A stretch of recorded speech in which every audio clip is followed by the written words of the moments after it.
tagar kabur aja dulu Padahal sangat eyangnya viral. dulu Presiden Indonesia dan lain sebagainya, karena memang lebih jelas gitu ya. Buat yang Pemirsa, media sosial tengah diramaikan dengan tagar atau hashtag kabur aja dulu. Riuh warganet dengan berbagai pro. Fenomena kabur aja dulu adalah fenomena yang makin besar di masyarakat Indonesia zaman ini. Satu tagar ramai memenuhi sosial media yang bukan sekedar candaan. Tagar ini menjadi suara keresahan generasi muda yang merasa tak lagi punya ruang di negerinya sendiri. Tapi, apa sebenarnya makna di balik fenomena ini? Apakah hanya tren sesaat atau tanda masalah yang lebih dalam? Mari kita telusuri.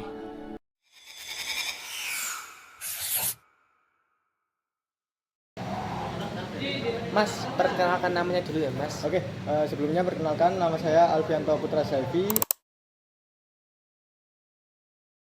Kebetulan untuk sekarang saya bekerja di PT Venturo Pro Indonesia sebagai full stack developer. Saya sendiri juga dari angkatan 29. Ya. Dan hari ini kita akan bertanya beberapa pertanyaan tentang kesehatan mental di pekerja Gen Z. Oh ya, boleh silakan. Nah, yang saya pertama adalah, menurut Anda, mengapa banyak anak muda ingin bekerja atau tinggal di luar negeri? Oke, mungkin dapat kita lihat bersama-sama ya. Di Indonesia sendiri beberapa jasa ataupun barang itu kurang dihargai pada tempatnya. Jadi kemungkinan banyak anak muda yang memang skillful, jadi dia masih mempunyai keinginan lebih, karena dapat kita tahu sendiri di luar negeri itu opportunity-nya terbuka lebar.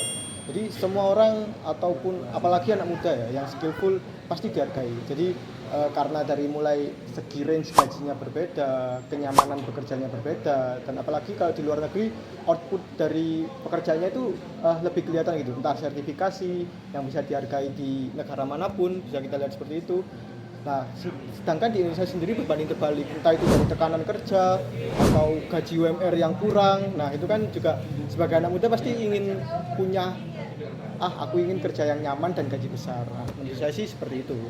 Kenapa banyak anak muda yang ingin bekerja di luar negeri? Baik.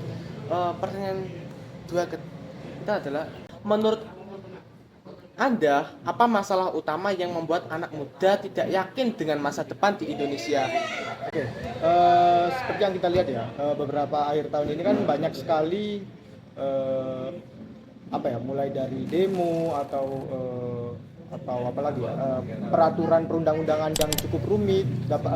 Jadi kan anak muda yang sekarang sudah lebih update daripada generasi sebelumnya, apalagi ada sosmed ya, jadi mereka lebih up to date nih tentang berita-berita di negara ini. Seperti yang kita tahu sebelumnya, saya kan juga bergerak di bidang saham ya. Beberapa orang itu yang investasi di bidang saham cukup tertekan karena kebijakan-kebijakan yang tidak pada seharusnya. Jadi beberapa anak muda yang ingin pergi ke luar negeri kebanyakan karena muak dengan apa yang terjadi di negaranya sendiri. Jadi memang bukan salah pemerintah sebelumnya, memang SDM kita juga terkadang cukup berlebihan dalam menanggapi sesuatu, tapi apabila pemerintah dapat memberikan kelayakan yang setara dengan negara lainnya, baik di bidang ekonominya atau untuk tenaga kerjanya, pasti anak mudanya sendiri juga nyaman di sini. Begitu sih. Pertanyaan ketiga kita adalah, apakah tren ini lebih karena mencari peluang lebih baik atau karena kecewa dengan kondisi di dalam negeri? Kalau dibilang kecewa sih mungkin kebanyakan iya, tapi saya yakin di luar sana masih banyak kok anak muda yang ingin kembali ke Indonesia, jadi belajar atau bekerja di luar negeri untuk mendapatkan output yang lebih baik, nanti akan kembali ke Indonesia. Saya yakin masih banyak kok yang belum kecewa dengan Indonesia sekarang, dan mungkin ya ingin cari peluang lebih sih, kebanyakan seperti itu. Fenomena kabur aja dulu menggambarkan keinginan sebagian anak muda Indonesia untuk mencari kehidupan yang lebih baik di luar negeri, baik melalui pendidikan, pekerjaan, maupun kualitas hidup atau quality of life. Bagi sebagian, orang ini adalah bentuk keberanian untuk mengejar masa depan. Fenomena ini akhirnya menimbulkan pertanyaan, Apakah benar generasi muda ingin meninggalkan Indonesia atau mereka hanya sedang mencari kesempatan hidup yang lebih baik? Menurut theconversation.com, Direktorat Jenderal Imigrasi periode 2019 sampai 2022 menunjukkan bahwa sebanyak 3.912 warga negara Indonesia pindah kewarganegaraan menjadi warga negara Singapura. Pertanyaan 4 ketika adalah, apakah faktor seperti gaji rendah, lapangan kerja terbatas, atau biaya hidup tinggi mempengaruhi keputusan tersebut? Oke, pertama ya, kalau soal gaji rendah, mungkin di beberapa daerah mungkin benar ya, seperti di Jogja atau di Malang, apalagi di Jogja sendiri ya, dapat kita lihat banyak sekali software house yang bergerak di Jogja, dan hampir beberapa itu untuk UMK-nya atau UMR-nya untuk mempekerjakan anak yang lulusan SMK itu masih di bawah gitu.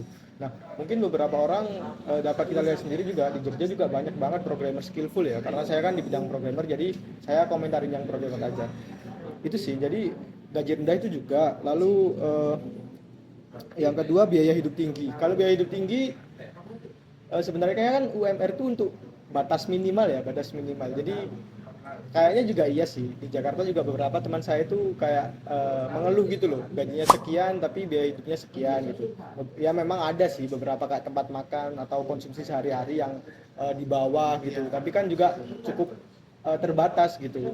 Lalu untuk peluang kerja sendiri saya rasa memang cukup terbatas ya untuk di beberapa bidang. Kalau untuk di bidang programmer sendiri untuk sekarang karena adanya AI, minatnya memang melunjak karena lulusannya lebih banyak, tapi lokernya sedikit dengan spesifikasi yang lebih begitu. Jadi spesifikasinya meningkat, tapi tidak diiringi dengan SDM-nya yang ditingkatkan karena teknologi tersebut datang terlalu cepat. Kalau menurut saya sih seperti itu. Nah, pertanyaan 5 ketika kita adalah, menurut pendapat Anda, apa tanggapan Anda mengenai fenomena kabur aja dulu? Oke. Kalau menurut saya sendiri ya, saya sendiri sih tidak terlalu suka dengan fenomena seperti itu ya. Karena pertama, kalau jadi anak muda ya udah nggak usah menye-menye gitu loh, lakuin aja apa yang ada gitu. Jadi kalau nggak bisa cari kerja ya cari kerja, kalau nggak ada di Indonesia ya cari di luar, kalau ada kerjaan ya dikerjain, tambah aja portofolionya gitu. Apalagi kan kita lulusan SMK Telkom ya, kalau kita skillful pasti banyak yang nyari gitu loh. Jadi kalau kita portofolionya ada, ya oke aja. Jadi kalau masalah kabur aja dulu sih kurang sih. Maksudnya kalau negaranya kacau ya kamu perbaikilah, jangan malah kabur gitu. Kalaupun kabur ya balik lagi aja gitu. Gak usah kabur gitu. Ya. Gitu sih. Pertanyaan 6 kita adalah, jika Anda mendapatkan kesempatan ke luar negeri, apakah Anda akan menerimanya? Dan kalau Anda menerimanya, akankah Anda kembali ke Indonesia? Kalau menurut saya sih pasti saya terima. Kebetulan kan saya mau studi S2 juga di BINUS. Nah itu tahun depan sih insya Allah setelah S2 itu ada rencana lah untuk keluar negeri. Lalu kalau ditanya untuk kembali ke Indonesia pasti juga sih. Pertama keluarga juga di sini. Kedua, kalau saya kerja di luar negeri, otomatis biaya hidup Indonesia jadi lebih rendah dibandingkan di luar negeri gitu. Jadi kan opportunity-nya untuk kerja di sana, tapi kalau untuk hidup ya tetap di sini gitu. Jadi nggak ada alasan untuk tidak kembali ke Indonesia. Apalagi kalau saya punya ilmu dari luar negeri, ya kenapa nggak saya buka startup atau gandeng teman-teman saya aja di sini gitu. Gitu sih kalau dari saya. Terima kasih ya untuk hari ini. Sama-sama.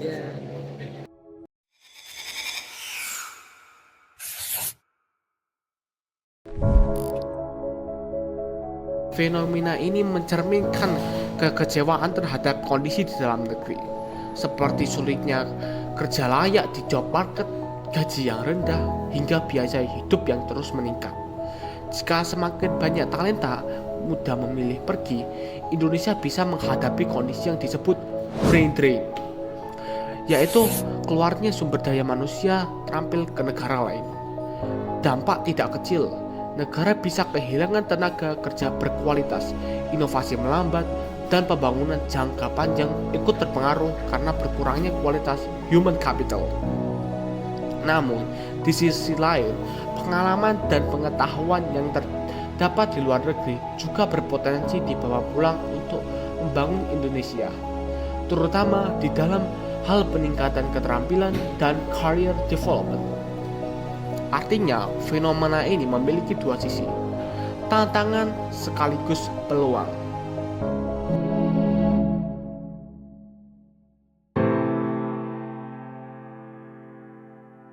Urip iku urup adalah falsafah Jawa yang berarti hidup itu nyala atau hidup itu